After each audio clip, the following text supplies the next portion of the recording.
மாங்காய் மரத்திலிருந்து மாங்காய்கள் விழுந்தன. அனைத்து சிறுவர்களும் என்ன செய்வாங்க, அந்த மாங்காயை பொறுக்கிக்கிட்டு அவங்க வீட்டுக்கு ஓடினாங்க. ஒரு சிறுவன் அதே மாதிரியே 2 கைகளையும் மாங்காயை எடுத்துட்டு வேகமா ஓடி போய் அவங்க அம்மாட்ட போய் காமிக்கிறாங்க. அவங்க அம்மா கேட்குறாங்க, இந்த மாங்காய் எல்லாம் ஏதுப்பா அப்படின்னு சொல்லி கேட்குறாங்க.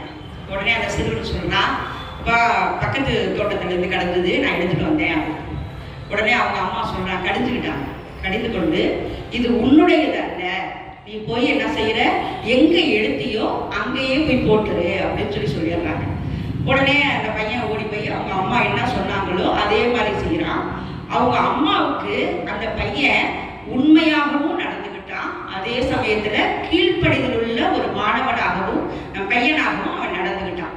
புரியுதா? இந்த நிகழ்வு ஏன் சொல்றேன்னா, அவர் யாரு அப்படின்னா, அந்த பையன் விடாமுயற்சியோடு படிச்சு உண்மையையும் கீழ்ப்படுதலையுமே பண்பு நலன்களாக கொண்டு வாழ்ந்து பிற்காலத்துல ஒரு நல்ல மாவட்ட ஆட்சியாளராக பணியில் சேர்ந்தார். அவர்தான் சகாயம் IAS அவர்கள். இதை ஏன் உங்கள்கிட்ட சொல்றேன் அப்படின்னு சொன்னோம்னா, நம்ம வாழ்க்கையில உண்மையாகவும் கீழ்ப்படிதல் உள்ள மாணவனாகவும் நடக்கும் பொழுது சில கஷ்டங்கள் நம்மளுக்கு வரும்.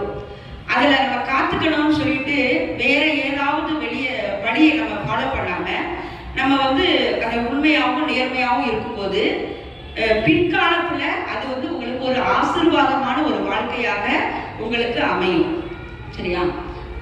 wealth is lost, nothing is lost. Health is lost, something is lost. But character is lost, everything is lost. நம்மள்ட்ட இருக்கக்கூடிய செல்வம் குறைஞ்சிருச்சுன்னா அதனால நம்மளுக்கு எந்த இழப்பும் கிடையாது, சம்பாதிச்சுக்கலாம். அதே சமயத்துல நம்மள்ட்ட உடல் சுகம் ஏதாவது குறைவுபட்டுச்சு அப்படின்னு சொன்னா நம்மளுக்கு கொஞ்சம் ரெக்கவர் ஆக கொஞ்சம் நாள் ஆகும், கொஞ்சம் சிறிய இழப்பு தான். பட் நம்ம character is last, everything is last. நம்மளுடைய பண்பு நலன்கள் பாதிக்கப்பட்டுச்சுன்னா நம்மளுடைய வாழ்க்கையே என்ன ஆயிடும், கேள்விக்குறியாயிடும். அதனால நம்மளுடைய பண்பு நலன்களை நம்ம நல்ல விதமாக பார்த்துக்கொள்ள வேண்டியது நம்ம ஒவ்வொருவருடைய கடமை. சரியா? இன்னைக்கு உங்களுக்கு என்ன தருவாங்க, பேப்பர் தருவாங்க. காலாண்டு காலமாக நீங்கள் உழைத்த உழைப்புக்கேற்ற ஊதியமாகவும் உங்களுடைய முயற்சிக்கேற்ற பலனாகவும் உங்களுக்கு தேர்வு விடைத்தாள்கள் வழங்கப்படும். அதுல மதிப்பெண்கள் இருக்கும்.